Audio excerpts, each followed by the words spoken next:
Boule, un pauvre hurluberlu qui se fait constamment railler pour s'être inscrit à une académie de magie sans pouvoir lancer le moindre sort. Mais tout bascule quand il révèle être le plus grand épéiste de tous les temps et qu'il commence à botter des fesses pour impressionner sa dulcinée. L'histoire débute il y a plusieurs années, à l'époque où des extraterrestres tyrannisaient l'humanité dans les ténèbres avant d'être chassés par 5 puissants sorciers. Après cette bataille épique, ces mages ont créé le titre de Magievander, réservé aux 1% des meilleurs afin que ses détenteurs maintiennent la barrière protectrice et surveillent les futures menaces. Des décennies plus tard, le jeune Will rencontre son ami d'enfance, Elfie. Ils se jurent alors de décrocher un jour ce titre ensemble pour admirer le coucher de soleil depuis la tour des sorciers. Mais Elfie, un véritable génie de la magie, gravit la tour sans effort, devenant la plus jeune à obtenir ce prestigieux titre. Pendant ce temps, Will, lui, incapable d'utiliser la magie, doit affronter les affres d'une vie sans talent, tout ça pour réaliser son rêve de devenir Magiavandor et se tenir à ses côtés. Des années plus tard, Will somnole en classe quand son professeur, Edward, le somme soudainement de lancer un simple sort de feu. Quand Will échoue inévitablement à l'épreuve, toute la classe se moque de lui. Edward, exaspéré, le traite d'incapable, de bon à rien, d'idiot sans talent pour oser tenter sa chance dans une académie de magie sans même savoir lancer le moindre sort. Après les cours, Sian, la brute de service, coince Will dans le couloir et le provoque pour le faire réagir. Mais alors que Will s'apprête à répondre, son amie Colette débarque, l'air furieux, et remet Sian à sa place, lui disant que Will est bien meilleur et plus assidu qu'il ne le sera jamais. Intimidé par sa fureur, le lâche sans colonne vertébrale baisse immédiatement d'un ton, conseille à Will d'abandonner, puis s'en va. Après ça, Will se rend au bureau de son professeur préféré, Workner, pour lui demander de nouvelles tâches qui lui rapporteront plus de crédits. Mais Workner annonce au pauvre bougre qu'il lui faudra 4 crédits supplémentaires pour atteindre le seuil hebdomadaire, après avoir raté le test de magie de feu d'Edward, sinon il sera renvoyé. Là-dessus, Will feuillette frénétiquement ses notes, cherchant un monstre de donjon à abattre rapidement pour rester à l'école. Par pitié, Workner lui suggère d'affronter le monstre du 6e étage du donjon. Will le serre joyeusement dans ses bras, ignorant totalement que Sion vient de les entendre et complote déjà pour tuer le monstre en premier afin de saboter ses crédits. Plus tard, cette nuit-là, Will explore le 6e étage avec son familier, Kiki. Pendant que Sion et ses 2 acolytes font de même, l'un d'eux s'inquiète pour leur sécurité. En l'entendant, Sion est consterné que le gars sous-estime un mage d'élite comme lui. Mais quand le gars s'excuse, il l'ignore et continue de dénigrer Will, jurant de le faire expulser parce que le rêve de Will de devenir Magiavander le dégoûte au plus haut point. Malheureusement, alors qu'il s'apprête à chercher, un monstre bien plus mortel surgit de nulle part et frappe les 2 acolytes à mort, faisant hurler Sion de terreur. En entendant le cri, Will sprint immédiatement vers leur position, mais quand il arrive, il reconnaît le monstre comme une sentinelle maléfique valant 10 crédits et se cache rapidement pour observer Sion paniqué, tirant désespérément sa faible magie sur elle. Will sait que la magie de Sion ne peut pas égratigner le monstre, mais alors qu'il envisage de l'aider, il se souvient soudain de toutes les brimades qu'il a subies de sa part, et hésite. Cependant, au moment de s'éloigner, il réalise qu'il ne serait pas digne d'Elfie s'il abandonnait Sion à son triste sort. Tu es incroyablement gentil et plus courageux que n'importe qui d'autre ici. Alors, il prend son courage à 2 mains, dégaine son épée et bloque l'attaque de la lame du monstre juste avant qu'elle ne transforme Sion en purée de pommes de terre. Pendant ce temps, Edward fait irruption dans le bureau de Workner, l'air très tendu, et lui annonce que Sion est allé au donjon sans permission. Sachant à quel point le donjon est dangereux, Workner panique immédiatement, inquiet pour leur sécurité. Mais quand Edward révèle qu'ils sont au 6e étage, il se calme aussitôt. Non seulement parce que Will est là, mais aussi parce qu'il est convaincu que Will est assez fort et intelligent pour vaincre n'importe quel monstre qu'ils rencontreront. Néanmoins, Workner infuse une orbe magique de sa propre magie et diffuse en direct le combat de Will, juste pour les surveiller. Pendant ce temps, Will court dans l'espace, esquivant et parant habilement autant d'attaques du monstre qu'il le peut, jusqu'à ce qu'il poignarde la sentinelle maléfique dans le dos. En voyant cela, Sian, qui est juste derrière Will, et Edward, qui regarde le direct depuis le bureau de Workner, observent simultanément, incrédules, incapables de croire que c'est le même Will inutile qui l'ont tant raillé.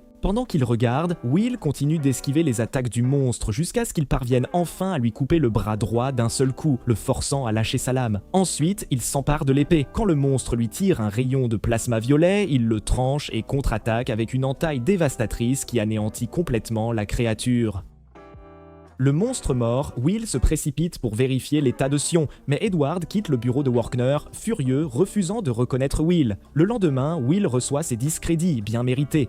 Mais alors qu'il poursuit sa journée, il se remémore soudain un autre souvenir de ses débuts en tant que première année. À l'époque, on le traitait d'appât, utilisé pour attirer dames et filles à l'école. Le jeune Will ignorait les regards méprisants, jusqu'au jour où Workner l'emmena au bureau de la directrice Cauldron pour qu'il lui montre son talent. Après lui avoir donné une épée courte, Cauldron créa de faux sorts pour attaquer Will, mais à sa grande surprise, il élimina toutes les menaces avec une telle habileté et précision si unique que même elle fut convaincue qu'il devait continuer à fréquenter l'académie malgré son incapacité à utiliser la magie. Maintenant qu'il est en dernière année, Will assiste à l'un des cours de Workner et apprend que ceux qui veulent gravir la tour des sorciers pour devenir mage d'Andorre ne peuvent être reconnus par l'institut supérieur qu'en créant un nouveau type de magie ou en obtenant au moins 7200 crédits au total à l'académie de magie. Cependant, comme seul un nombre limité de personnes peut réussir la première option, la plupart des étudiants ne comptent que sur l'accumulation d'un maximum de crédits. Cela dit, Workner emmène ensuite Will et ses collègues à travers un cours de magie supplémentaire rigoureux pendant plusieurs heures et ne les renvoie que très tard. Après le cours, Will retrouve Colette dans le couloir et discute des détails de la classe supplémentaire quand il tombe soudainement sur Sion et ses acolytes, racontant aux autres étudiants que Sion a vaincu une sentinelle maléfique la nuit précédente. Comme la moitié de la population scolaire est composée de parfaits idiots, ils ont facilement cru à toutes ces balivernes. Mais quand Sion aperçoit Will marcher joyeusement à proximité, il devient encore plus aigri et le prend par le cou, refusant toujours d'accepter que Will ait sauvé sa misérable peau. Heureusement, avant que les choses ne dégénèrent, Colette les sépare et demande à Will pourquoi Sion est si en colère contre lui. Pendant ce temps, Edward fait soudainement irruption dans le bureau de Cauldron et exige qu'elle expulse Will de l'école. Quand on lui demande pourquoi il pense ainsi, Edward répond que l'académie n'a pas besoin d'un simple guerrier capable de surpasser la magie sans pouvoir l'utiliser. En entendant cela, Cauldron consulte les dossiers de Will et met en avant toutes ses réussites académiques, hormis les sorts. Mais malgré tout, Edward dit à Cauldron que le rêve obsessionnel de Will de devenir un Magia Vander est ce qui l'énerve vraiment, pas ses autres perspectives. Cauldron sait que c'est un peu étrange pour Will de penser ainsi. Mais pour aider Edward à expérimenter le pouvoir de Will par lui-même, elle lui permet de tester Will à n'importe quel exercice de son choix, promettant de l'expulser s'il échoue. Edward lui donne une chance de reconsidérer, avertissant qu'il ne sera pas tendre avec Will. Mais quand elle approuve toujours, il part avec un sourire maléfique. Quelques instants plus tard, Will emmène Colette à son casier et lui demande de le déverrouiller magiquement pour qu'il puisse prendre quelques-uns de ses manuels. Quand Colette voit son épée cachée à l'intérieur, elle l'interroge à ce sujet. Et Will lui dit que, comme il n'est pas autorisé à la porter sur le campus, il n'a pas d'autre choix que de la garder là. Peu après avoir pris ses livres, Colette referme le casier et le suit jusqu'à la salle d'études. Là, Will étudie rapidement quelques textes et s'amuse avec Colette jusqu'à ce qu'Edward apparaisse soudainement et lui dise de le suivre seul dans la salle des sorts. Arrivé là, Edward dit à Will qu'il lui donne une leçon supplémentaire pour évaluer personnellement sa valeur. Puis, il sort sa baguette et déclare que la mission de Will est de lui porter un seul coup pour gagner 5 crédits de sort, ou d'être expulsé s'il échoue. Alors qu'il commence le test, Cauldron convoque Workner à son bureau et fait apparaître un écran pour diffuser en direct le combat d'Edward et Will. Quand Workner voit ça, il s'emporte et confronte Cauldron pour avoir autorisé ce test.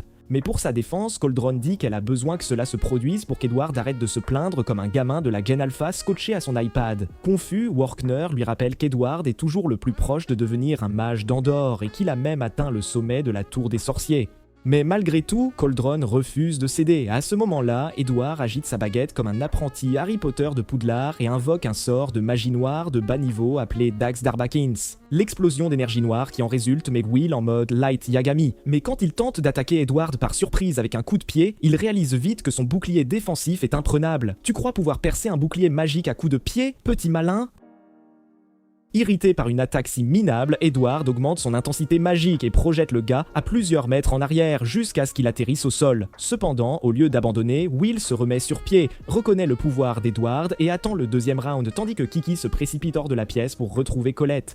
Après quelques mots, Edward crée de multiples cercles magiques et tire un barrage d'explosions de balises Daxtar partout dans la pièce. Will court, saute et grimpe dans chaque recoin de la salle, mais Edward le suit à la trace et continue de tirer des explosions jusqu'à ce qu'il touche Will et le projette au sol. À peu près à ce moment-là, Kiki titube dans leur vestiaire saignant abondamment, trouve Colette debout et tapote continuellement le casier de Will. Au début, la tête en l'air a perdu du temps à croire Will mort, mais elle a finalement réalisé que le petit frère avait besoin de son épée et s'est vite mis au travail pour la lui apporter. Pendant ce temps, Edward marche sur Will et tente de le convaincre d'abandonner ses folles aspirations à devenir un magia Vandar en tant que simple épéiste. Quand Will refuse toujours d'abandonner, Edward entre dans une rage encore plus folle, exigeant de savoir ce qui pousse Will à être si résilient. Après avoir pris une grande inspiration, Will lui dit qu'il est si déterminé parce qu'il veut un jour faire vibrer Elfie et lui faire perdre sa virginité, et Edward est sidéré. Il exige avec colère que Will abandonne son amour terrestre insensé et revienne à la réalité. Mais encore une fois, Will dit non. C'est alors que Colette arrive dans la salle et donne rapidement son épée à Will, mais Edward ne voit toujours pas la différence car il continue de tirer ses rayons d'Axe Darbykins sur le gars.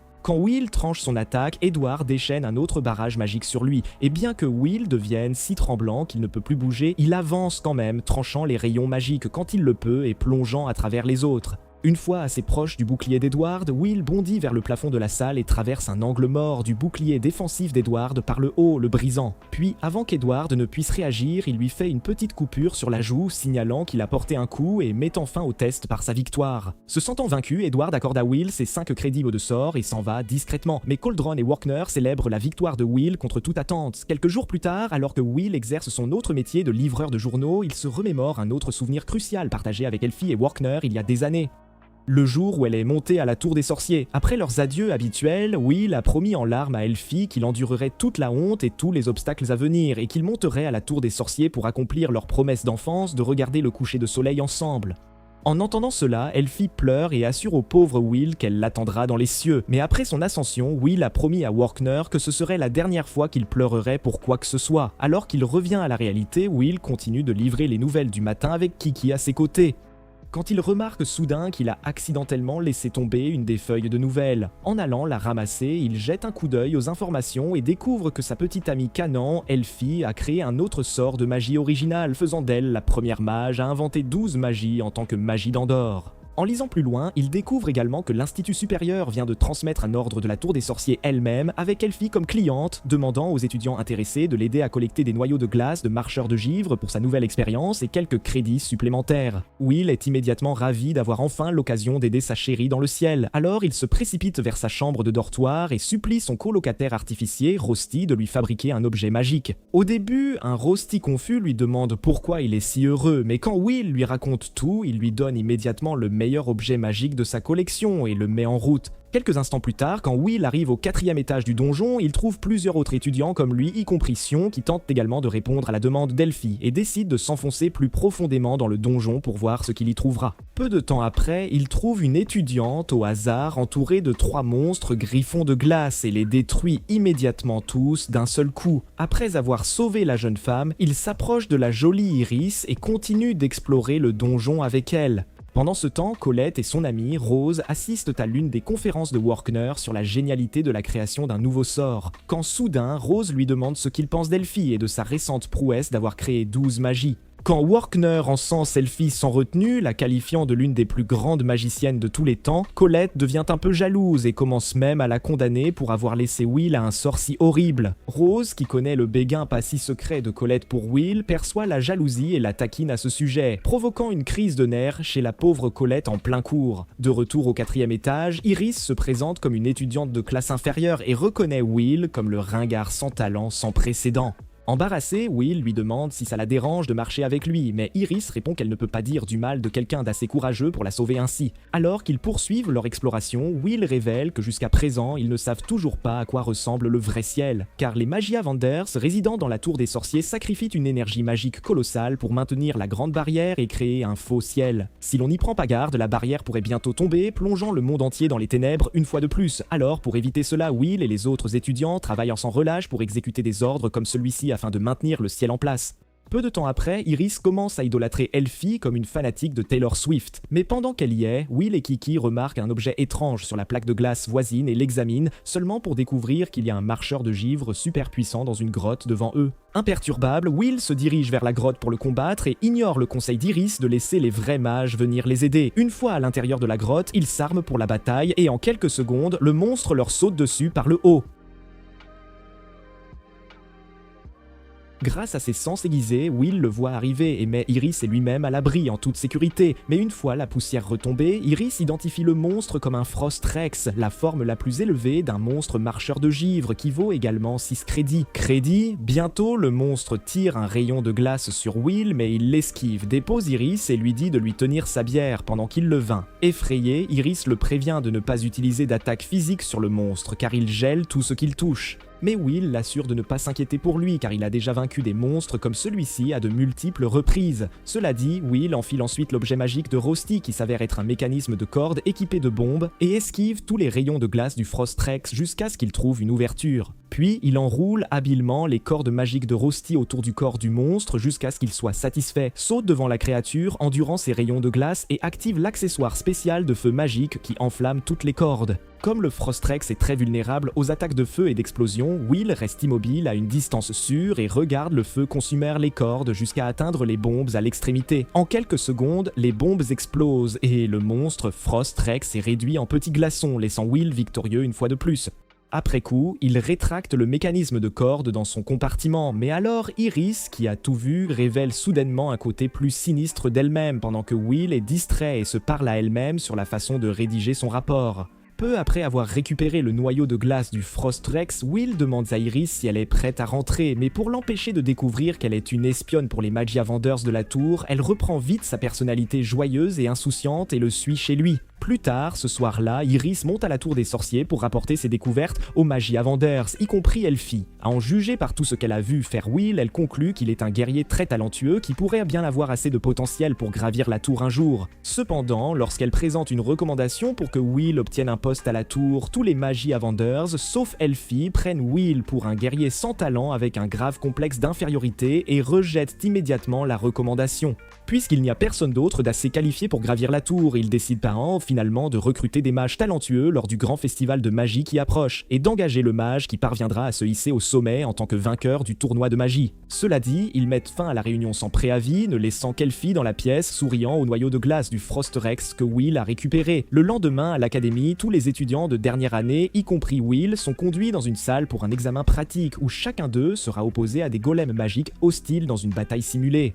Pour réussir le test et gagner plus de crédits, ils doivent utiliser toutes les méthodes d'attaque à leur disposition pour en détruire le plus possible dans le temps imparti. Au début de l'examen, Sion et Colette s'associent et vainquent les golems en utilisant leurs sorts spécialisés de feu et de terre, ce qui fait finalement augmenter leur total de crédits au-dessus du seuil de 7200 crédits pour être reconnu par l'Institut supérieur. Ensuite, Will est appelé à passer l'examen, mais comme il ne peut pas utiliser la magie et n'a pas son épée, il se concentre sur l'esquive des attaques du golem assez longtemps pour créer une ouverture. Bientôt, il repère une opportunité.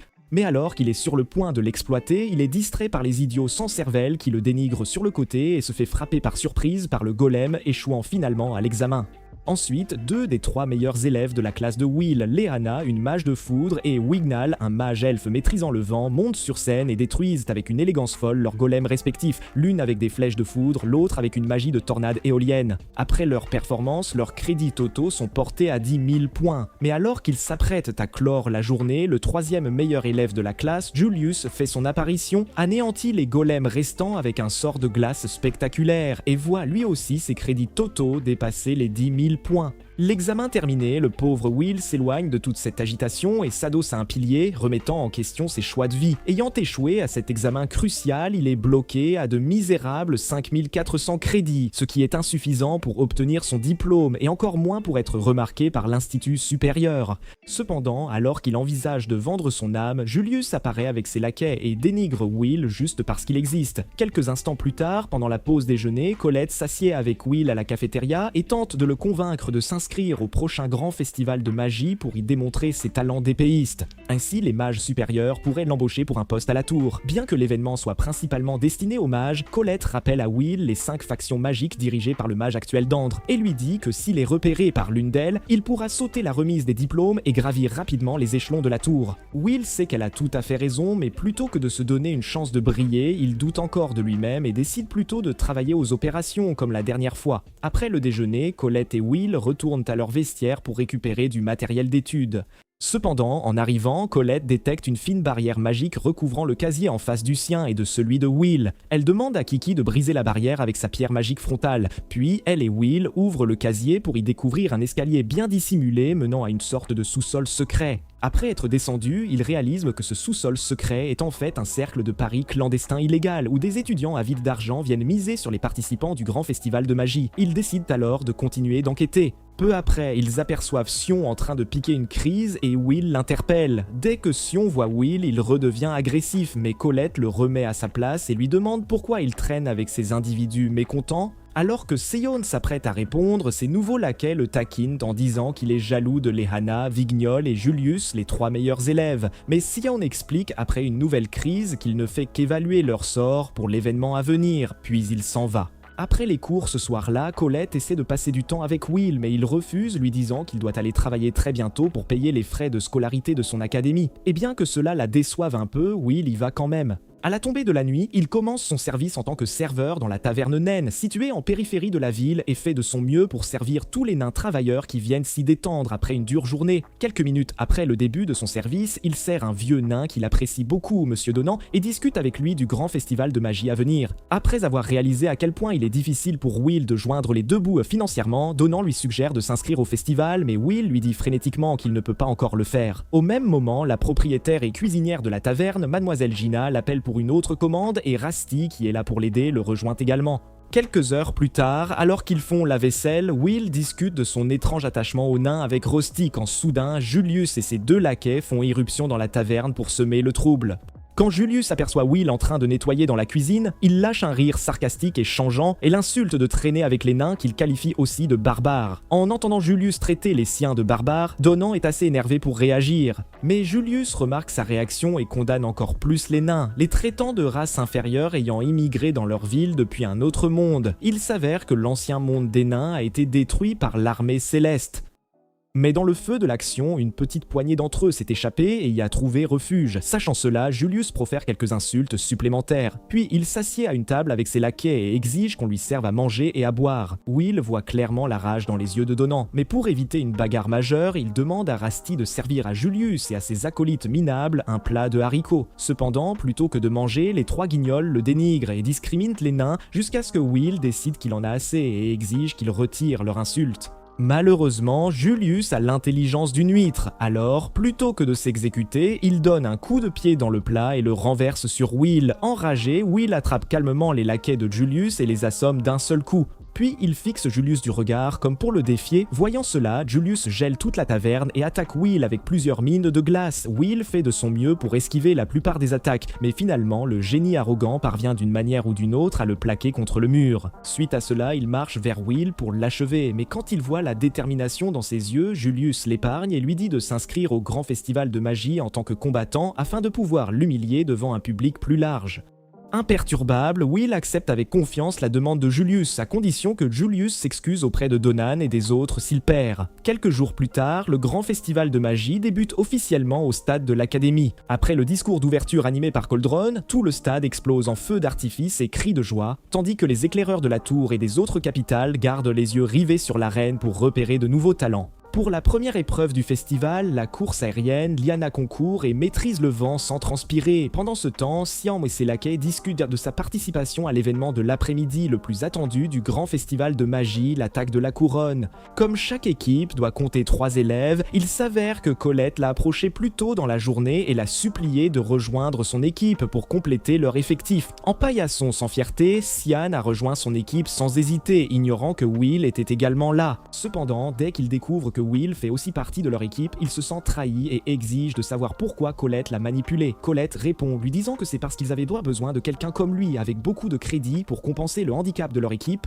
mais même Sion fait encore une crise. Pendant ce temps, Julius et ses laquais passent soudainement devant eux, et Will ignore complètement Sian pour fixer son regard sur Julius. En remarquant la réaction de Will face à Julius, il bout de rage. Mais plutôt que de le combattre maintenant, il garde son calme et prépare quelque chose de sinistre pour plus tard. Peu après, les événements de l'après-midi du festival de magie commencent, avec la première et la plus attendue des épreuves au programme, l'attaque de la couronne, animée par un étudiant de dernière année nommé Mike et le professeur Edward. Après les formalités, 20 elfes se tiennent au sommet du stade de l'académie et invoquent 5 puissantes incantations qui créent les 5 lieux magiques à utiliser pour l'événement. Ensuite, Mike nomme les 5 lieux, la zone volcanique, la zone marécageuse, la zone des terres désolées, la zone des prairies et la zone forestière, puis il passe à l'explication des règles du jeu. Pour participer avec succès à l'événement, chaque équipe de 3 doit commencer au bord extérieur du terrain, se rendre au stade central et être la première à s'emparer de la couronne qui y est placée pour remporter l'épreuve. De plus, Mike avertit les participants qu'en chemin vers le stade central, ils rencontreront plusieurs pièges disposés par leurs tacticiens professionnels. Obstruer les autres équipes est également autorisé et encouragé car cela permettra aux étudiants de démontrer leur sort et leur expérience de combat de manière très réaliste. Cela dit, Mike passe à la présentation des équipes les plus singulières de l'événement. Lorsqu'il présente l'équipe de Will comme participante, tout le stade éclate de rire car la plupart des étudiants estiment que Will ne fait que perdre son temps. Néanmoins, Will ignore toutes les moqueries et dit même à Workner en se dirigeant vers le point de départ qu'il ne reculera pas maintenant. Quelques instants plus tard, l'attaque de la couronne commence, mais avant longtemps, Will et le reste des équipes rencontrent leur premier obstacle, un fourré de monstres golems. Alors que tout le stade s'attend au pire pour Will, ce dernier, lui, demande à Colette de lui forger un gantelet magique, pur concentré de magie tellurique sur sa main droite. Puis, il s'élance et assène un coup de poing si puissant à un golem que celui-ci est projeté sur plusieurs mètres, frôlant la destruction d'un drone qui filmait l'événement en direct. À cette vue, le temps semble se figer quelques secondes, le stade entier sidéré, fixant l'écran en un silence de mort, car personne n'imaginait Will capable d'une telle puissance. L'épreuve reprend et Will, à coups de poing, se fraye un passage dans l'épaisse forêt de golems, devenant le premier à percer cette défense et poursuivant sa progression, son équipe en tête. Peu de temps après, ils atteignent les terres désolées, où ils sont aussitôt pris pour cible par des lance-roquettes magiques crachant une volée de missiles telluriques. Sentant le danger imminent, Will frappe le sol de son poing, toujours armé du gantelet de Khalid à son bras droit, et fait surgir un mur de boue qui intercepte et neutralise tous les projectiles. Ensuite, il donne le signal à Colette pour enclencher la phase suivante. Presque instantanément, Colette fait apparaître plusieurs lames métalliques qu'elle plante au sol, jalonnant le parcours de Will. Tandis que Will s'élance et progresse, il ramasse ces lames et les projette avec une précision déconcertante sur tous les lance-roquettes magiques, les anéantissant un par un pour sécuriser entièrement la zone des Badlands. À cet instant précis, les pitres qui se moquaient de Will plus tôt sont tous restés bouche bée, incapables de trouver le moindre mot pour décrire sa performance époustouflante. Tandis que les éclaireurs saluent ses réflexes surhumains, Edward, lui, loue son intelligence tactique au combat, et Iris, qui a retrouvé sa joie de vivre habituelle, continue d'encourager Will avec ferveur depuis les gradins. Tous les regards étant désormais braqués sur Will et son équipe, Julius, qui jusqu'alors prenait son temps à désamorcer les pièges, décide enfin de passer à la vitesse supérieure pour devenir le premier véritable obstacle de Will. Cependant, avant qu'il ne puisse les atteindre, l'équipe de Will arrive sur le site final de l'épreuve, les Bois Enchantés, et se retrouve subitement prise au piège dans une zone délimitée, truffée de multiples cercles pièges enchaînés. Le temps étant compté, Will déracine prestement les cercles magiques violets et en manipule l'orientation avec une telle dextérité que 2 cercles se font face et s'annulent mutuellement. Suite à cela, Will réalise que la dernière ligne droite menant au stade central sera très probablement le théâtre des attaques de la plupart des autres escouades. Afin de rester sur ses gardes, il envoie son équipe en éclaireur pour sécuriser un terrain avantageux, histoire de pouvoir y attendre l'équipe de Julius. Hélas, une fois arrivé au point d'embuscade, Will subit le choc de sa vie. Julius, qui les attendait déjà de pied ferme, surgit et l'attaque sans crier gare. Après que Will ait miraculeusement survécu à cette attaque surprise, Julius déchaîne sur lui un barrage magique de stalactites de glace à large portée, mais Will parvient à tout esquiver avec une agilité déconcertante. Cependant, alors qu'il s'apprête à engager le véritable combat, Sian se drape soudainement d'un linceul de flamme et invoque un sort de feu de très haut niveau, baptisé Iflamme Berdelion. Au début, Will est quelque peu déconcerté par les véritables intentions de Xian, mais aussitôt, Xian achève son incantation. Colette, sentant un coup fourré, fait surgir un mur de boue protecteur devant Will et observe Xian lancer son sort directement en direction de Will et de Julia. L'explosion qui s'ensuivit dévasta la forêt entière en un clin d'œil et provoqua de violentes secousses qui ébranlèrent le stade jusqu'à ses fondations. Mais fort heureusement, grâce à l'imposant mur de boue de Colette, Will en sortit absolument indemne. Dans la foulée, Colette interpelle Sion, le sermonnant vertement pour sa stupidité manifeste. Mais au lieu de fournir la moindre explication, Sion l'ignore royalement et exige de Will qu'il l'affronte ici et maintenant. Perplexes, Will et Colette tentent une nouvelle fois de déchiffrer les raisons de ce comportement de gamin capricieux de la part de Sion. Mais à cet instant précis, Julius accule Colette et l'attaque sans sommation, laissant Will et Sion Sion face à face pour leur propre combat. Alors que leur affrontement débute, Sion projette un sort de feu qui arrache l'arme des mains de Will, mais quand Will, malgré tout, décide de lui accorder une ultime chance de cesser cette mascarade, Sion lui intime l'ordre de récupérer son épée afin qu'il puisse enfin se battre sérieusement. N'ayant plus le choix, Will ramasse son arme et se résigne, se forçant à affronter cet insupportable énergumène. Au même moment, Sion se remémore précisément l'incident survenu durant leur première année, un événement qui avait alors décuplé la haine qu'il nourrissait à l'égard de Will. Apparemment, à cette époque, Sian était le parfait cliché du tyran de lycée tout droit sorti d'un film hollywoodien. Il détestait voir Will se faire harceler et lui avait même proposé de devenir l'un de ses sous-fifres, pensant ainsi mettre un terme à toutes ces brimades. Malheureusement, à cette période, le pauvre Will se fichait pas mal des autres, et il ignora donc purement et simplement l'offre d'aide de Sion. Irrité au plus haut point, Sion se précipita vers lui, tentant de le forcer à écouter sa proposition, mais Will se contenta de le fixer du regard et exigea qu'il le lâche immédiatement. Après l'avoir finalement relâché, un Sion complètement dérouté suivit Will jusqu'au pied de la tour des sorciers. Mais en réalisant que Will était bien plus préoccupé par l'ascension de la tour que par sa personne, il devint furieux. Loin d'oublier l'incident comme n'importe qui l'aurait fait, Sion voua une haine tenace à Will pour l'avoir snobé et fit de son harcèlement sa mission de vie, jurant de le faire virer de l'académie. Maintenant qu'il tient enfin sa chance de se venger, Sion se déchaîne littéralement sur Will, enchaînant sort de feu sur sort de feu et projetant l'insaisissable Will aux quatre coins de l'arène dans l'unique but de le faire réagir. Alors que Will continue de se retenir face à lui, Sion tente de le raisonner, l'exhortant à prendre enfin ce combat au sérieux. Cependant, devant l'obstination de Will qui refuse catégoriquement de céder, Sion, excédé, augmente drastiquement l'intensité de ses sorts d'attaque. Pendant ce temps, le stade entier observe, incrédule, cette bataille fratricide, tandis que les éclaireurs et les mages de haut rang expriment ouvertement leur consternation face à Sion qui a osé transformer un tournoi d'une telle importance en une vulgaire quête secondaire de vendetta personnelle contre Will.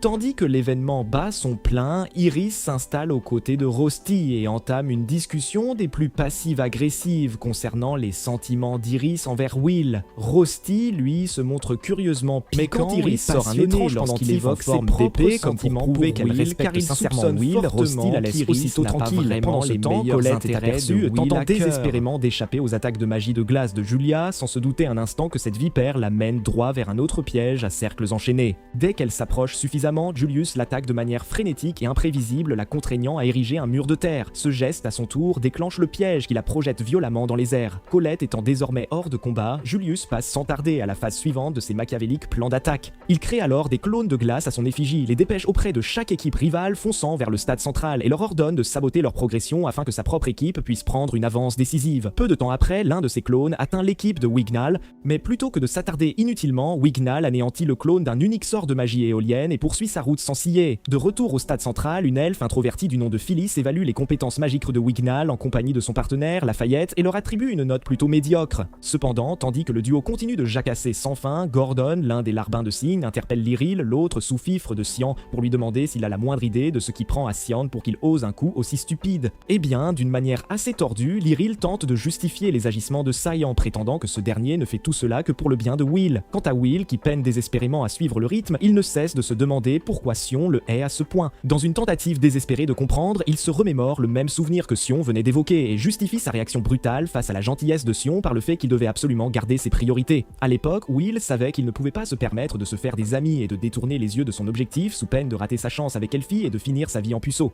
Ainsi, plutôt que d'accepter l'aide de Sion, il l'ignora superbement et fonça droit devant sans même se douter qu'il venait, par ce simple geste, de déclencher l'arc narratif du grand méchant de Sion. Sur ce, Will ramène son esprit au cœur du champ de bataille et continue de courir pour sauver sa peau. Sion invoque alors un sort de feu de niveau grand maître, faisant apparaître un gigantesque faucon de feu gardien entièrement composé de flammes pour affronter Will. Dès l'instant où Sion lance son attaque avec ce faucon ardent, Will comprend qu'il sera grillé s'il ne combat pas la créature avec la plus grande prudence. Dès qu'il est assez proche, il plante son épée dans le sol, bondit pour esquiver l'attaque en piqué du faucon et lui tranche net l'aile gauche. Cependant, en l'espace de quelques secondes, le faucon régénère une nouvelle aile et projette une bombe de flamme sur Will juste au moment où ce dernier réalise qu'il doit impérativement détruire son noyau pour le vaincre définitivement. Will esquive l'attaque sans difficulté, mais alors qu'il se croit à l'abri, Sion lui décoche également une gigantesque boule de feu. Après que Will ait absorbé cette déferlante de flammes grâce au gantelet de Khalid, le duo marque une pause dans son combat pour reprendre son souffle, l'air un peu essoufflé.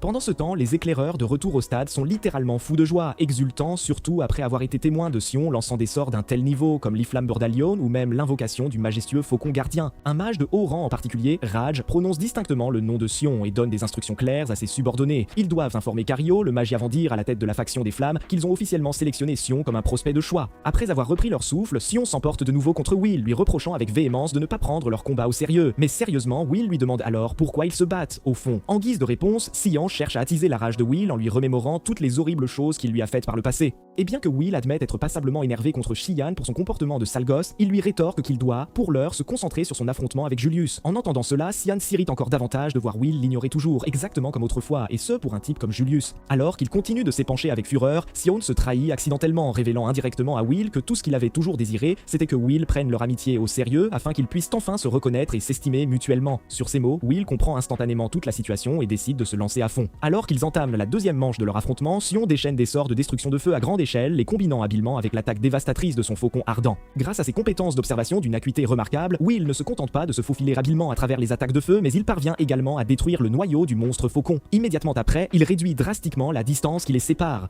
Mais alors que le duo s'apprête à déchaîner ses attaques finales l'un sur l'autre, Colette surgit, ses vêtements déchirés, avec un look de belle-sœur de conte de fées, version adulte, et les arrête net en érigeant un mur de terre entre eux. Ensuite, elle réprimande vertement Shiyan pour son comportement d'abruti fini, puis elle exhorte Will à foncer, à régler ses comptes avec Julius ou à se faire botter les fesses, point barre. Ému par son geste, Will la couvre de sa cape, ce qui fait rougir son visage et il reprend sa progression. Quelques instants plus tard, alors que Julius et ses coéquipiers arrivent au stade, prêts à s'emparer de la couronne, Will atterrit juste devant eux et défie Julius en duel sans plus attendre. Après un court silence, Julius accepte avec un sourire narquois le défi de Will et les deux se lancent des pics bien sentis pendant les quelques secondes qui suivent. Une fois le signal du combat donné, Julius frappe le premier en enveloppant l'arène entière d'un écran de fumée glaciale réduisant drastiquement la visibilité de Will.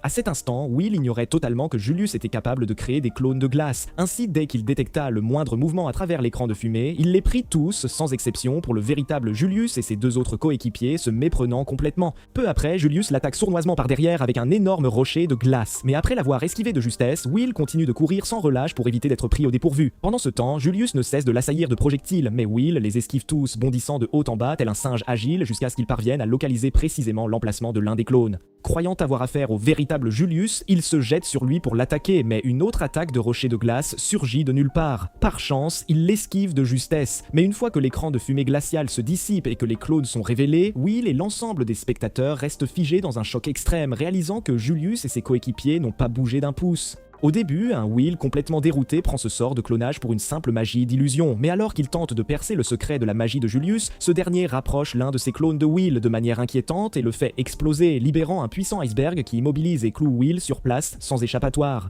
À cet instant précis, Workner, Edward, Rosti et même Will, tous sans exception, lâchent un souffle de stupéfaction en reconnaissant la magie de clone de glace de Julius comme étant l'une des 12 magies originales créées par la géniale magicienne Elfie, Lars Weiss. Quand Will exige de savoir pourquoi cette magie d'Elfie, Julius ricane comme une poupée de Chucky de contrefaçon et lance à ce pauvre nigo qu'il est, lui, simplement fait différemment. Et comme si cela ne suffisait pas, cet abruti se proclame le prochain Magia Vendor, affichant un mépris total pour les contributions pourtant impressionnantes d'Elfie à la société magique.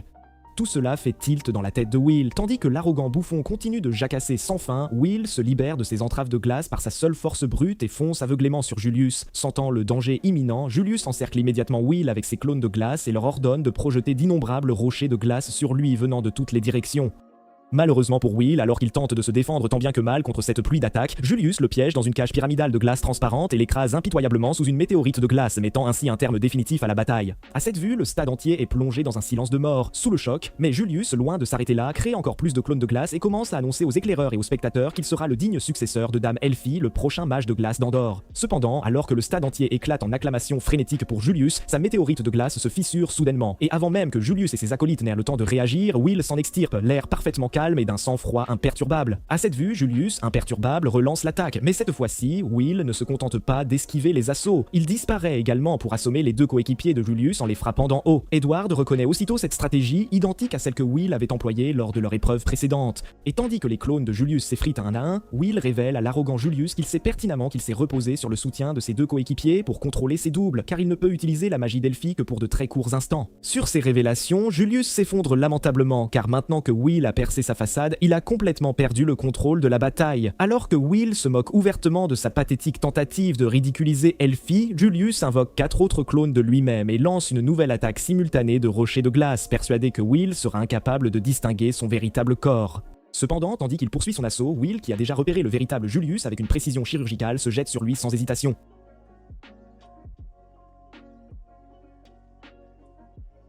Lorsque Julius lui demande comment il a bien pu deviner qu'il était le vrai, Will lui répond qu'il a simplement remarqué les cristaux de glace qui se formaient au pied des clones mal contrôlés, et qu'il a donc attaqué celui qui n'en présentait aucun, c'était évident. À ce moment-là, Julius, incrédule, demande à Will comment il peut connaître le sort Arsweiss mieux que lui. Will lui explique alors que c'est parce qu'il a passé tellement de temps aux côtés d'Elphie qu'il l'a inconsciemment étudié et admiré presque par osmose. En entendant cela, Julius redouble d'attaque contre Will, clamant haut et fort qu'Arsweiss est un sort de très haut niveau, créé par Elphie en tant que magie avant d'art. Cependant, lorsque Will lui révèle qu'Arsweiss est en réalité un sort qu'Elphie a inventé alors qu'elle n'était qu'une enfant, le monde de Julius s'écroule. Il réalise alors l'absurdité et la pathétique de sa situation. Avoir passé des heures à maîtriser un sort qu'une gamine avait créé pour s'amuser. Après avoir boudé quelques instants, Julius, fou de rage, utilise le peu de mana qui lui reste pour créer 8 clones de glace à son effigie. Ensuite, il manipule ces clones, les employant pour faire surgir en plein air de multiples glaciers de glace acérés qu'il projette tous sur Will tels de véritables missiles tactiques. Imperturbable, Will esquive l'intégralité de l'attaque des glaciers et élimine avec une dextérité incroyable les clones de Julius un par un, provoquant des frissons glacials dans le dos de ce dernier. Terrifié pour sa vie, Julius, désespéré, ordonne à tous ses clones d'attaquer Will en masse, espérant ainsi pouvoir s'enfuir et prendre la poudre d'escampette. Mais malheureusement pour lui, Will ne se contente pas d'esquiver et de détruire tous les clones. Lorsqu'il rattrape Julius, il assène un coup de poing si violent à cet imbécile inutile que ce dernier s'évanouit sur le champ. Julius étant mis hors de combat, Will remporte la bataille et le stade entier explose de joie, reconnaissant enfin la véritable force de Will. Malheureusement, alors que Will s'apprête à saisir la couronne et à s'assurer sa place de vainqueur incontesté de l'épreuve, Wignall et son équipe surgissent d'eau de nulle part et la lui dérobent. À cette vue, le stade entier est plongé dans un silence de stupéfaction. Mais les règles étant absolues, l'équipe de Wignall finit par s'adjuger la victoire. Une fois cette affaire réglée, le grand festival de magie touche à sa fin et les mages de haut rang portent désormais leur attention sur Sion, Will et Julius, les considérant comme les talents les plus prometteurs de cette génération. Colette arrive au stade et prend des nouvelles de Will, mais Sion, lui, reste profondément rancunier, divagant sans fin sur son désir de combattre et de vaincre Will. Plus tard dans la soirée, Will, Workner, Colette, Rasty et quelques autres étudiants se rendent à la taverne de Gina pour célébrer la victoire de Will en compagnie des autres nains dans une ambiance festive. Après le discours de Donan, la fête bat son plein et toute la taverne s'illumine de sourires, de rires, de blagues et d'une multitude de messages de félicitations adressés à Will et à ses compères. Quelques heures plus tard, la célébration prend fin et Donan, Colette, Will ainsi que quelques autres restent pour un rapide dîner d'après-fête avant de mettre un terme à cette longue journée. Au cours de leur second dîner, Donan demande à Will s'il a été repéré par la tour suite au festival, mais Colette, sans attendre, lui répond que Will n'a pas été sélectionné car la stupidité crasse de Cyan les a malheureusement empêchés de remporter l'événement. Cependant, tandis qu'elle s'emporte contre Sion, Donan, lui, ne quitte pas des yeux Julius, qui travaille désormais gratuitement dans la cuisine de Maman Gina en tant que plongeur et serveur, une punition exemplaire pour avoir osé condamner la culture naine. Le lendemain matin, à l'école, alors que Will se promène tranquillement dans le couloir avec Colette, deux étudiants de dernière année l'abordent et l'invitent à rejoindre leur groupe pour l'examen pratique de fin d'études, qui débutera sous peu. Cet examen exigeant de chaque étudiant de passer une semaine entière à explorer un donjon périlleux pour obtenir davantage de crédits, Will comprend parfaitement leurs besoins de partenaires pour ces expéditions. Cependant, n'étant absolument pas habitués à recevoir la moindre attention de la part d'inconnus, Will et Colette les fixent, sidérés, ne sachant absolument pas comment réagir. Peu de temps après, plusieurs autres étudiants surgissent de nulle part et se mettent à supplier Will de rejoindre leur groupe d'exploration de donjons. Cependant, alors qu'ils acculent le pauvre Will dans un coin, Colette s'interpose avec fureur et condamne ces goujats pour avoir rabaissé Will à l'époque où il n'était personne, pour ensuite se comporter de la sorte maintenant qu'ils ont réalisé qu'il est bel et bien puissant. Naturellement, on s'attendrait à ce que Will soit un tantinet irrité par ce comportement des plus répugnants, mais malheureusement, ayant été un pauvre type en mal de reconnaissance pendant si longtemps, ses yeux se mettent à briller de joie, alors qu'il réalise petit à petit à quel point il est devenu populaire. Peu de temps après, l'une des jeunes femmes prend les mains de Will et tente de le charmer pour qu'il rejoigne leur équipe pour l'exploration du donjon prévu le lendemain, mais Colette, prise d'une jalousie fulgurante, s'empare aussitôt de la main de Will et annonce à la cantonade qu'elle et Will ont un rendez-vous shopping le jour suivant et que c'est non négociable. Au début, Will est un peu déconcerté, mais après de longues et intenses persuasion de Colette, il accepte finalement d'y aller. Le lendemain, Colette arrive en avance à leur lieu de rendez-vous, la place Sainte-Viola, vêtue d'une adorable robe qui met en valeur ses atouts généreux et son arrière-train joliment galbé, et elle devient terriblement anxieuse en attendant Will, le cœur battant. Peu de temps après, Will fait son apparition tirée à 4 épingles et complimente l'adorable tenue de Colette, la faisant rougir de plaisir et presque perdre contenance. Mais alors que leur rendez-vous est sur le point de débuter, Rosti surgit, se présente et annonce à Colette que Will lui a expressément permis de les accompagner à leur sortie, et pour leur plus grand bonheur, bien sûr. Tandis que Colette peine à comprendre la situation, Rasty s'empare soudainement de la main de Will et s'éloigne avec le pauvre naïf d'une manière curieusement pimpante et pleine d'entrain. Voyant cela, Colette perd complètement les pédales et on la comprend aisément. Mais comme Will est totalement inconscient du machiavélique plan de Rasty, Colette décide, résignée, de se laisser porter par les événements. Au cours des heures qui suivent, Rasty remplit son rôle de troisième roue du carrosse à la perfection, sabotant méticuleusement chaque instant que Colette et Will passent ensemble dans l'unique but de les empêcher de se rapprocher le moins du monde. Vers midi, Colette en a marre et ramène Will seul à Sainte-Viola pour l'interroger sur sa drôle de relation avec Rosti. Au début, elle se dit que Rosti est peut-être secrètement une fille, mais quand Will lui assure qu'il a bien vérifié que Rosti est un vrai mâle alpha, un étalon avec un engin de 18 cm, bien plus grand que le sien, elle est encore plus déçue, la pauvre.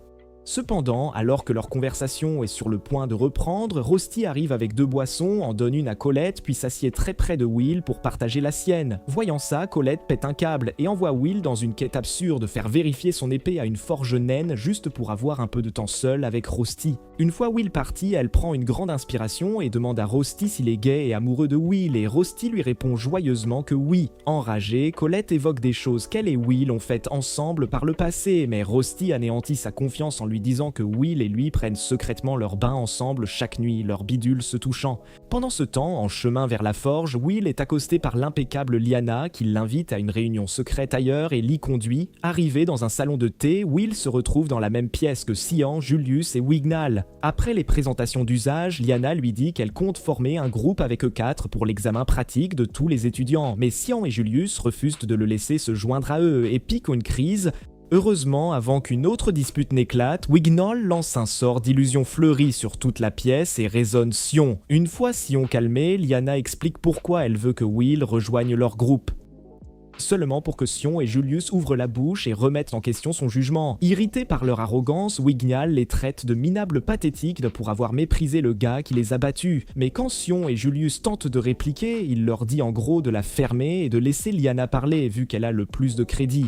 Sur ce, Lyanna prend le relais et continue d'expliquer comment elle compte les utiliser pour être les meilleurs de leur classe et gravir la tour. Confus, Will lui demande pourquoi elle se donne encore tant de mal alors qu'elle est déjà la meilleure élève. Et Lyanna répond que c'est parce qu'elle vient d'une famille noble dont les membres ont une courte espérance de vie. Alors, avant de mourir, elle doit accomplir des choses extraordinaires, comme devenir un jour une magie avant dire, afin d'empêcher la ruine de sa famille. Ceci dit, Lyanna demande ensuite aux autres s'ils sont prêts à rejoindre son groupe, et tout le monde, y compris Will, accepte. Après la réunion, Will retourne voir Rosti et Colette et leur dit qu'il passera l'examen Praxis avec le groupe de Lyanna. Quelques jours plus tard, Workner donne une conférence aux finalistes pour expliquer le déroulement de l'examen Praxis. Les étages 7 à 10 du donjon étant déverrouillés, Workner conseille aux étudiants de vaincre des monstres à crédits élevés comme un gardien d'étage pour atteindre rapidement le seuil nécessaire à l'obtention de leur diplôme. Après le cours de Workner, Edward organise également une autre conférence avec les étudiants pour les avertir de la nature dangereuse du donjon. Une fois la conférence terminée, les professeurs et les étudiants se rendent tous au camp de base du 7e étage, à la limite du 6e étage du donjon, et se préparent pour l'examen pratique tant attendu.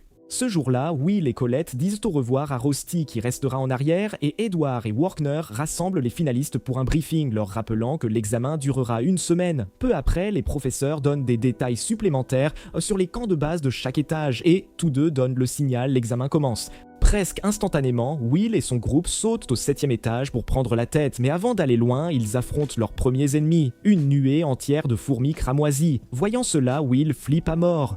Mais juste au moment où il tire son épée pour combattre et protéger les mages en tant qu'avant-garde, Wignall lui dit de laisser Lyanna s'en occuper. Dans les minutes qui suivent, Will reste bouche bée en voyant Lyanna enchanter sa baguette avec de la magie de foudre, charger directement les fourmis et détruire toute la nuée en un seul coup. Après cela, elle se tourne vers ses coéquipiers et les exhorte à continuer d'avancer pour maintenir leur avance sur les autres groupes, ce qu'ils font. Alors qu'ils s'aventurent plus profondément dans le dangereux territoire du donjon, ils sont constamment attaqués par d'innombrables petits monstres. Cependant, chaque fois que Will essaie d'en abattre un, les mages déchaînent leurs sorts spectaculaires et anéantissent des groupes de monstres d'un seul coup, ne lui laissant presque rien à combattre. Quelques instants plus tard, Wignall remet en question l'utilité de Will pour leur groupe car il ne les a pas aidés du tout depuis le début de l'examen. Mais Lyanna lui dit qu'elle a pris la bonne décision en l'amenant car Will montrera sa vraie force plus ils iront en profondeur. Satisfait de sa réponse, Wignall se tait et continue d'avancer avec les autres vers la limite du 7e étage, tandis que Will traîne pour ramasser tous les butins des monstres qu'il a vaincus comme preuve avant de pouvoir obtenir ses crédits. Plusieurs heures plus tard, ils arrivent dans une terre aride au 9e étage du donjon et décident d'y installer leur camp pour se reposer car cela fait déjà un jour que l'examen a commencé. Wignall entoure leur campement de flammes illusoires pour éloigner les monstres, tandis que Will commence à distribuer les rations à toute l'équipe. Cependant, quand Will s'approche de Wignall, Wiggnal pour lui donner sa nourriture, cet abruti lui dit de la laisser par terre, prétendant que les elfes ne permettent qu'à ceux qu'ils jugent dignes de les toucher et qu'il ne voudrait pas toucher Will par accident. Colette est instantanément dégoûtée par cela, mais comme Will est habitué à être traité comme un moins que rien, il l'empêche d'affronter ce crétin arrogant et prétend respecter la culture elfique. Après le dîner, Lyanna rassemble tout le monde et explique que leur cible prioritaire est le gardien du 10e étage du donjon, le Navarus Lumineux, un monstre super coriace valant la bagatelle de 110 crédits. Bien que beaucoup affirment que le monstre est impossible à battre, Lyanna pense que son équipe est assez forte pour le vaincre. Alors, sur ce, elle leur ordonne immédiatement de prendre le chemin le plus court vers le 10e étage, totalement inconsciente des sortes de monstres diaboliques et de démons qui rôdent là-bas. Quelques instants plus tard, arrivés au 10e étage, ils trouvent plusieurs cadavres de monstres éparpillés partout. Mais plutôt que de s'arrêter pour enquêter, ils réalisent qu'ils ont peut-être été victimes du monstre du voisinage. Alors ils les ignorent et continuent d'avancer vers la tanière du monstre. Arrivés là, ils découvrent que le monstre du voisinage a été massacré par un monstre plus fort et activent immédiatement la recherche, une magie de reconnaissance très efficace pour localiser le nouvel ennemi. Peu après, Will repère le nouveau monstre accroché au plafond, tirant un rayon plasma sur eux. Alors, il alerte immédiatement tout le monde et bloque le rayon. Au milieu de tout ce tumulte, Wiggnal traîne et se fait assommer par le monstre. Mais juste au moment où les autres sont sur le point d'invoquer leur sort, le monstre frappe le sol, provoquant un tremblement si puissant qu'il détruit le sol où ils se tiennent et les envoie au 11e étage. Quelques instants plus tard, le groupe de Lyanna est séparé dans la chute et atterrit à différents endroits du 11e étage. Will se retrouve coincé avec un Wiggnal blessé, Sian est avec Julius et Lyanna est avec Colette. Le 11e étage du donjon est réputé être un endroit très dangereux et sinistre, réservé uniquement aux grands mages. Mais maintenant que Will et ses potes sont piégés là, ils doivent abandonner leur examen praxis et se battre pour leur vie afin de s'échapper avant que le donjon ne les dévore tous vivants. Dans cet esprit, Will s'efforce de survivre, tandis que Wiggnal, toujours évanoui, se remémore ses souvenirs d'enfance quand il était moqué pour être le bon à rien, le plus nul de tout son village.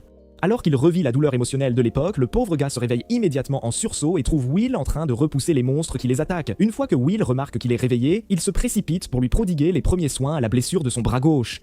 Mais même au seuil de la mort, ce benet refuse toujours de laisser Will l'aider. Finalement, Will le laisse soigner et passe à l'évaluation de leur situation. Étant donné le nombre de provisions avec lesquelles ils sont apparus là, Will estime qu'ils ne peuvent tenir qu'1 jour à cet étage avant que les choses ne tournent vraiment mal.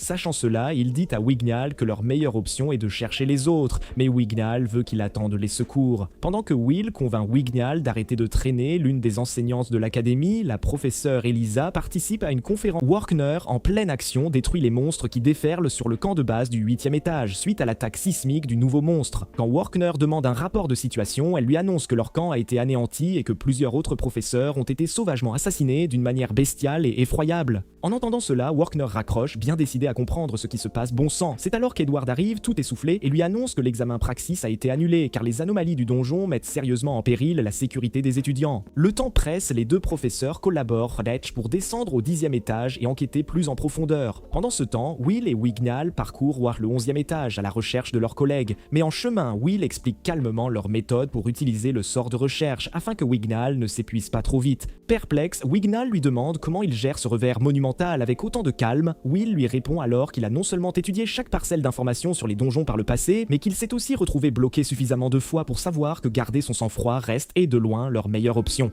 Alors qu'ils poursuivent leur chemin, ils se retrouvent vite encerclés par une horde de porcs démoniaques. Mais tandis que Will terrasse sans effort ceux qui l'attaquent, Wiggnol commet une erreur avec l'un de ses sorts de vent et se laisse distraire, absorbé par l'étude et l'admiration du style de combat si habile de Will. Quand le monstre qui l'attaque se relève, Wiggnol tente d'utiliser un feu illusoire pour l'effrayer, mais comme la créature est aveugle, elle traverse simplement les flammes sans broncher. Heureusement pour Wiggnal, avant qu'il ne finisse en amuse-gueule, Will détruit le monstre, le tirant d'un mauvais pas. Après la bataille, Wiggnal avoue enfin à Will qu'il est en réalité l'elfe le moins bien classé de toute sa lignée. Tandis que Will le regarde, sidéré, Wiggnol lui explique que parmi tous les elfes, il est le seul à être encore à l'académie après 6 ans, les autres ayant déjà gravi la tour avec brio et panache.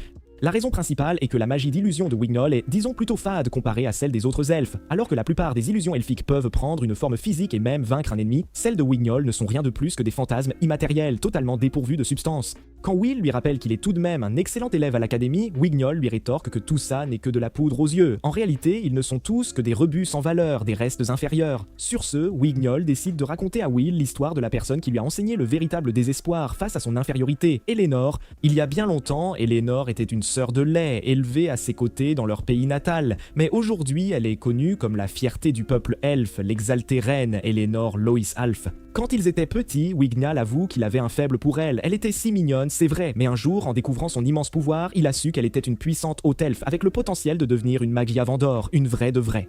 Avec le temps, elle a facilement acquis ce titre, et pour l'atteindre, Wignol s'est entraîné sans relâche jour après jour pour finalement réaliser qu'il ne la rattraperait peut-être jamais. Après avoir dit tout cela, Wignol demande à Will de simplement l'abandonner. Mais Will lui dit qu'il ne peut pas faire ça, car il sait que Wignol est toujours un elfe incroyable. Peu de temps après, il tombe sur une horde de plus de 5 monstres à crédit, et tandis que Will les terrasse avec assurance, tout ce que Wignol pouvait faire, c'était l'observer et l'admirer depuis la touche. Après l'avoir vu vaincre les monstres, Wignol demande à Will pourquoi il ne l'abandonne pas comme les autres. Will lui répète alors qu'il est certain que c'est parce que Wignol est une bonne personne. Tout simplement, c'est à ce moment-là que Kiki entend un bruit étrange tout près. Will va enquêter pour découvrir que le donjon est en train de donner naissance à de nouveaux monstres. Il décide donc de remonter à la source du bruit.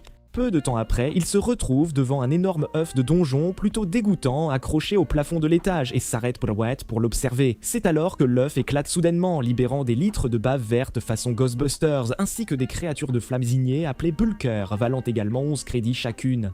En reconnaissant ces monstres traîtres, Will tente de bombarder l'œuf entier avant qu'il n'éclose complètement, mais malheureusement il est déjà trop tard car 3 Bulkers ont survécu à l'explosion. Or, ces monstres sont fortement résistants aux attaques magiques et physiques, donc la seule chose efficace contre eux c'est la magie d'illusion elfique. En d'autres termes, Wignol est la seule personne capable de les vaincre. Cependant, au début du combat, Wignol panique doutant de ses propres compétences. Mais quand Will lui dit que c'est normal d'avoir des doutes, quelque chose se déclenche en Wignal et il commence lentement à croire en lui-même à nouveau. Alors, pendant que Will combat les monstres Bulkers, Wignal lance un sort d'illusion nommé Alurea sur les créatures de feu, mais quand ça ne fonctionne pas du premier coup, il est encore plus dévasté, pensant que sa stupide erreur a, en quelque sorte, tué Will. Peu de temps après, les créatures Bulkers tirent un rayon de feu sur Will, mais heureusement pour lui, Kiki, son familier, érige un bouclier qui bloque l'intégralité du rayon. Pendant ce temps, Will convainc Wignol de tenter son sort une dernière fois, et Wignol accepte sa proposition. Peu après avoir retrouvé sa détermination, Wignol brise toutes les ses barrières chaudes mentales, accumule un peu d'aura et lance le sort d'illusion Trou de l'anneau des elfes, qui détruit tous les monstres de flammes en un seul coup, net et précis. Les monstres vaincus, il reconnaît Will comme un guerrier digne de respect et s'excuse d'avoir été un tel crétin avec lui. Mais Will, en grand garçon qu'il est, lui serre la main, scellant ainsi leur nouvelle amitié. Peu après, Will sort l'une des cartes magiques de Rasty, y verse une goutte de son sang et crée une carte détaillée du 11e étage. Wignol demande quel est le plan pour la suite. Will lui répond qu'il compte sur l'odorat de Kiki pour retrouver Colette et les autres. Pendant ce temps, Sian et Julius se chamaillent quand soudain, Sian détecte plusieurs monstres de haut niveau tout près et traîne Julius pour se cacher, ni une ni deux.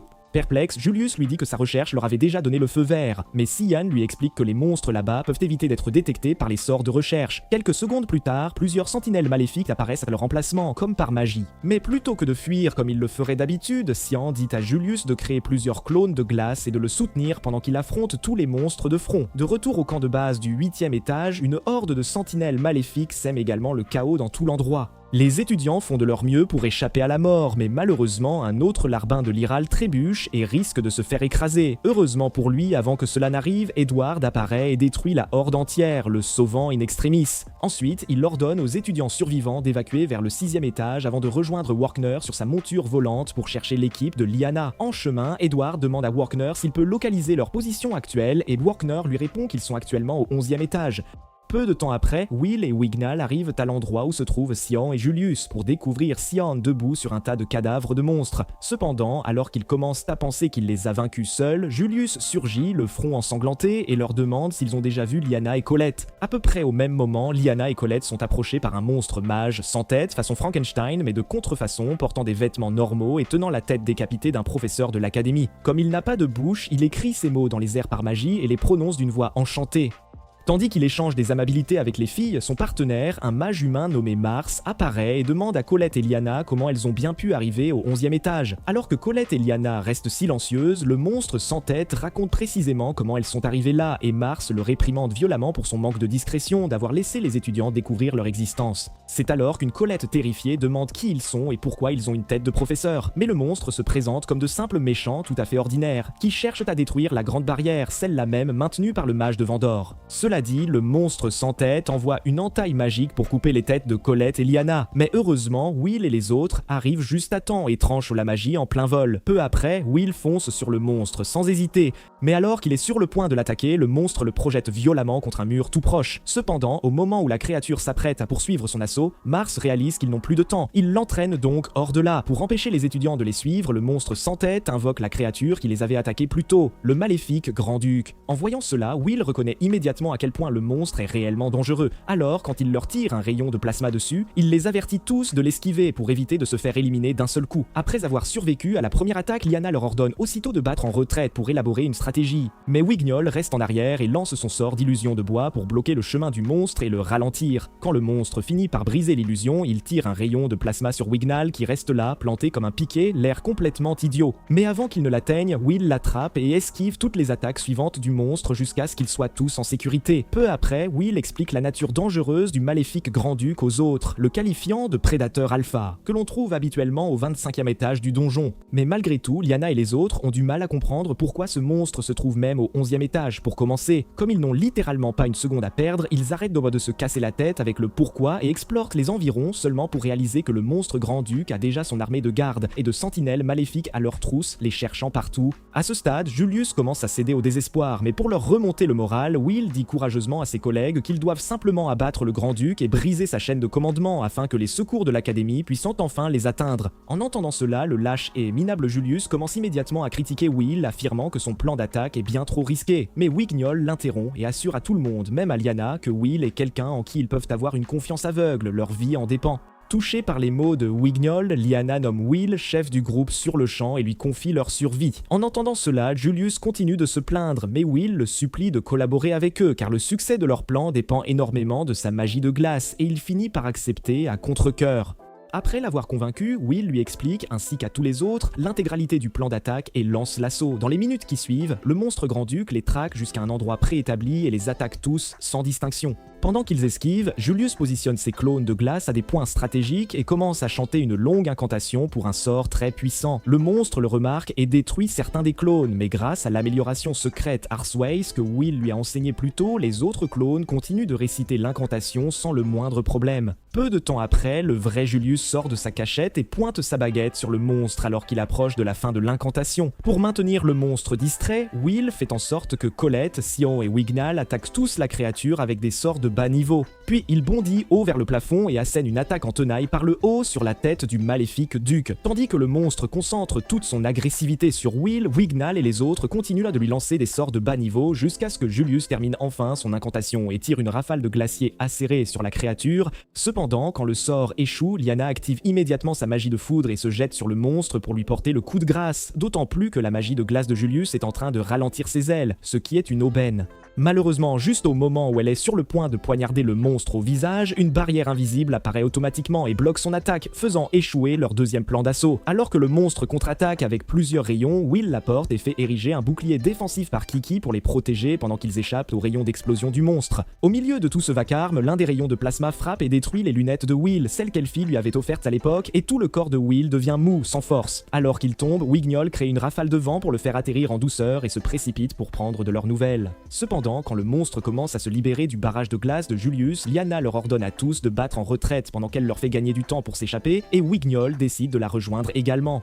Colette tente de les empêcher tous les deux de risquer leur vie, mais le duo l'ignore, fonce vers le monstre armé de leurs sorts de foudre et de vent les plus puissants et lance plusieurs attaques lourdes sur lui sans retenue. Quand ça ne marche pas, Sion recommence à paniquer, mais c'est alors que Will le supplie de le frapper pour qu'il puisse se calmer et arrêter de trembler à cause des lunettes d'Elfie détruites. Irrité, Sion attrape Will, le couvre d'insultes, puis le frappe pendant quelques secondes jusqu'à ce que Will retrouve son calme et cesse de trembler. Après avoir remercié Sian de l'avoir aidé, Will se lève, saisit son épée, dit à Colette de veiller sur Kiki et retourne au combat. Il rejoint ensuite Lyanna et Wiggnall, déjà fatigués sur le champ de bataille, et continue d'esquiver, essayant de se rapprocher du monstre. Pendant qu'il s'y attelle, Seiyan commence à l'accuser de risquer sa vie stupidement, mais Colette lui remet les idées en place dans son petit cerveau pas encore tout à fait développé, lui disant que Will est juste en train d'être l'homme qu'il ne sera jamais, puis elle se précipite au combat pour aider Will. Quand Will la remarque, il décide de travailler avec Colette et de trouver un moyen de couper les ailes du Grand-Duc pour le vaincre. Après avoir esquivé quelques attaques de plasma supplémentaires, il lance un regard à Colette et décide de tout donner et de se lancer à fond. Peu de temps après, le monstre tire une rafale de rayons de plasma violet sur Will, mais Will plante son épée dans le sol pour absorber tous les rayons, puis il saute très haut et fait signe à Colette de faire sa part du travail. Après que Colette ait créé une épée de terre en utilisant ses dernières réserves de mana, Will la saisit en plein vol et la fracasse sur la tête du Grand-Duc. Quelques secondes plus tard, alors que le duc lutte pour garder son équilibre, Sian apparaît, volant sur le dos de son gardien, esquive toutes les attaques du monstre, puis l'attaque avec le sort de feu dévastateur, High Flambertelium à bout portant. Quand cela ne le détruit toujours pas, Will et ses collègues abandonnent lentement l'idée de gagner la bataille, puisque les attaques physiques et magiques ne fonctionnent même pas. Cependant, alors qu'ils sont sur le point de battre en retraite, Rasty apparaît de nulle part et lui lance un cristal. Quand Will le ramasse, il réalise soudain qu'ils n'ont pas encore essayé d'attaquer le monstre en combinant à la fois les attaques physiques et magiques. Alors il se précipite vers l'épée qu'il avait laissée planter dans le sol plus tôt, la ramasse et fait signe à Sian de l'aider. À cet instant précis, Sian lance le sort de flamme Tour d'Inis sur Will, mais Will projette son épée vers l'avant et la laisse consumer les flammes magiques jusqu'à ce qu'elle soit entièrement enveloppée de feu flamboyante. Sous les yeux de tous, le voyant écrire l'histoire, Will se jette sur le monstre dans un brasier ardent d'une force surnaturelle, tranchant toutes ses attaques de plasma et continue de se battre jusqu'au moment final où il crie le nom Ignis Will, puis coupe le monstre Grand-Duc en deux d'un coup net. Après avoir détruit le monstre, Will perd soudainement toute la force qu'il avait acquise pendant l'attaque et commence à se demander ce qui vient de se passer. Bon sang. Malheureusement, avant qu'il n'ait la chance de célébrer sa victoire, une horde de sentinelles et de gardes maléfiques arrive à leur emplacement, ayant entendu les cris du Grand-Duc et les attaques. Sans aucune force restante, tout ce que Will et ses amis peuvent faire, c'est prier pour qu'un miracle se produise avant qu'il ne devienne le prochain déjeuner de ces monstres, surtout que Workner et Edward sont encore à des kilomètres de leur position. Heureusement, juste avant qu'un monstre ne transforme Julius en une flaque de bouillie rouge, le roi de tous les Mojivander, également connu comme le mage le plus puissant ayant jamais foulé ces terres, Eren, apparaît avec son équipe d'exploration et invoque un sort de lumière d'annihilation suprême appelé Loi Alusa, qui vaporise la horde entière en quelques secondes. En reconnaissant l'homme, Will est complètement sidéré par son allure immaculée et l'aura pure qui émane de lui, alors qu'il essaie de comprendre pourquoi ils étaient même là, pour commencer. Peu de temps après, Eren accumule encore plus d'aura en complimentant l'équipe de Lyanna pour avoir tenu bon face au danger. Et presque instantanément, chacun d'entre eux, y compris Workner et Edward, qui venaient tout juste d'arriver sur les lieux quelques minutes auparavant, s'inclinent et l'adorent. Will, quant à lui, reste debout, continuant de le fixer avec une admiration mêlée de stupeur. C'est alors que l'un des partisans d'Eren, un jeune homme blond nommé Finn, saute de la falaise où Eren se tient actuellement, fait référence à Will, l'épée, qui est toujours en vie, et lui demande son nom. Après que Will se soit présenté, Finn fait de même, et le duo se serre la main, scellant leur rencontre. Pendant ce temps, Mars et son partenaire monstre sans tête sont aperçus dans une autre partie du 11e étage, tenant une épée au design étrange et remerciant le ciel d'avoir réussi à l'obtenir avant qu'Eren et son équipe ne les rattrapent. Maintenant qu'ils ont accompli leur mission, le monstre mage sans tête exhorte son partenaire à retourner à leur base. Pendant ce temps, à la surface, la vie reprend lentement son cours normal pour Will et ses collègues. Compte tenu des circonstances, l'examen praxis pour tous les étudiants a été annulé et des funérailles ont été organisées pour les 11 professeurs de l'académie décédés en protégeant les élèves. Grâce à leurs efforts, il n'y a eu aucune victime parmi les étudiants, mais malgré tout, l'école a lancé une enquête approfondie pour démasquer les cerveaux derrière cet incident. Quelques jours après les événements, Will et les 5 autres membres de son groupe se sont tous réveillés à l'infirmerie pour discuter du duo sinistre que Lyanna et Colette avaient rencontré au 11e étage. Cependant, comme aucun d'entre eux ne connaît les donjons aussi profondément, ils abandonnent le sujet, et Lyanna passe à autre chose, remerciant tout le monde d'avoir travaillé ensemble pour rendre leur groupe fonctionnel. Après son discours, son estomac gargouille et Colette lui donne quelques tranches de pommes à manger. Après quelques bouchées, Lyanna ne cesse de demander encore et encore des pommes jusqu'à ce que Colette perde patience et l'accuse d'être une vraie gloutonne. Lyanna tente de se défendre, affirmant qu'elle essaie juste de reconstituer toute l'énergie qu'elle a dépensée dans le donjon, c'est tout. Mais Colette lui dit d'arrêter de raconter des salades et d'admettre qu'elle est une gloutonne, point barre. Là-dessus, Lyanna cesse de se défendre et passe à remercier Will de les avoir sauvés grâce à sa bravoure et à ses connaissances. Quand Will essaie de rester modeste, Julius, jaloux, ouvre encore sa grande bouche malodorante. Mais après que Colette les fait taire, Sian demande alors à Will d'expliquer le pouvoir qu'il a utilisé sur son épée pour consumer ses flammes magiques lors de son attaque finale. En réponse, Will dit à Sian et aux autres, qui sont très intéressés, qu'il n'est pas vraiment sûr de ce qu'est réellement ce sort, ou cet enchantement, car pendant ce temps, son esprit esprit est devenu vide et il est devenu une personne complètement différente. Puisque ce phénomène semble être quelque chose de vraiment spécial, Lyanna et Colette suggèrent d'en informer Warkner et Edward pour voir s'ils en savent quelque chose. C'est alors que Will se souvient de Finn rencontré lors de l'expédition et demande à ses collègues plus d'informations à son sujet. No is idiot. En réponse, Lyanna lui explique que ce gars qui les a soutenus vient de la tribu Finn, une tribu qui produit des guerriers incapables d'utiliser la magie mais qui guide les mages lorsqu'ils s'aventurent dans les étages plus profonds du donjon. Plus tard ce soir-là, Finn rend visite à Cauldron dans son bureau et lui présente une épée brisée assez similaire à celle que Mars et le monstre sans tête tenaient plus tôt pour qu'elle l'analyse. Après toutes les politesses d'usage, Cauldron demande si l'épée est bien la fameuse épée tueuse de mages du rapport. Et bien que Finn lui assure que oui, il ajoute tout de même qu'ils ont dû affronter une bande de dingues au 40e étage pour la récupérer, une vraie galère. L'hypothèse actuelle, c'est que l'épée n'a pas été créée naturellement par le donjon, ce qui veut dire que d'autres illuminés s'amusent à faire des expériences dans les tréfonds, et Cauldron trouve ça tout à fait crédible. Ceci étant dit, Finn clôt la discussion sur l'épée, la laisse à Cauldron, puis il s'installe sur son bureau avec un sourire des plus intimidants et lui demande pourquoi elle ne lui a absolument rien dit à propos de Will. D'après l'accord passé entre les mages et les Fiends, il est formellement interdit aux mages de former ceux qui ne peuvent pas utiliser la magie comme Will, car c'est une tâche qui incombe aux Fiends. Alors, pour sa défense, Cauldron explique qu'elle ne l'a pas mis au courant parce que Will est une épée qui rêve d'escalader la tour pour devenir un Magia Vendor. Après un court silence, Finn décide finalement de laisser Will poursuivre ses études à l'académie. Il descend alors de son bureau, lâche quelques dernières remarques, puis s'en va. Le lendemain matin, Will reprend ses entraînements d'épée dans la cour, sous les yeux ébahis de Colette, Julius, Lyanna et Wignall qui se demandent tous d'où ce petit paresseux tire une telle force. Mais alors qu'ils continuent de discuter, Sion surgit de la fenêtre, grimaçant de douleur et défie Will dans un nouveau duel. En entendant ça, Colette et Will tentent de le raisonner et de le faire renoncer à cette folie pure et simple. Mais quand Sion rappelle à Will ce qu'il lui avait dit lors du grand festival de magie, Will décide finalement de l'affronter. Très rapidement, Sion tire le premier sang en déchaînant un véritable barrage d'attaques de magie de feu. Mais cette fois-ci, Will s'amuse comme un petit fou à les esquiver, semant un tel chaos que Warkner et Edward sont obligés d'intervenir pour les attraper et les chasser manu militari. Finalement, les choses reprennent leur cours normal tandis que le Magia Vendor observe les grandes barrières s'effondrer petit à petit. 2 mois plus tard, Warkner réunit Will et tous ses camarades de classe dans l'amphithéâtre, leur fait un discours des plus inspirants et donne le coup d'envoi de leur examen de fin d'études. Et voilà, c'est ce qui nous amène à la fin de cette vidéo. Alors, à votre avis, que va-t-il se passer pour Will et ses compagnons d'aventure? Pensez-vous que le Magia Vendor sera capable de protéger le monde de la prochaine invasion? N'hésitez pas à nous le faire savoir dans les commentaires juste en dessous. Et si vous voulez d'autres résumés d'animes comme celui-ci, eh bien, regardez plutôt cette vidéo.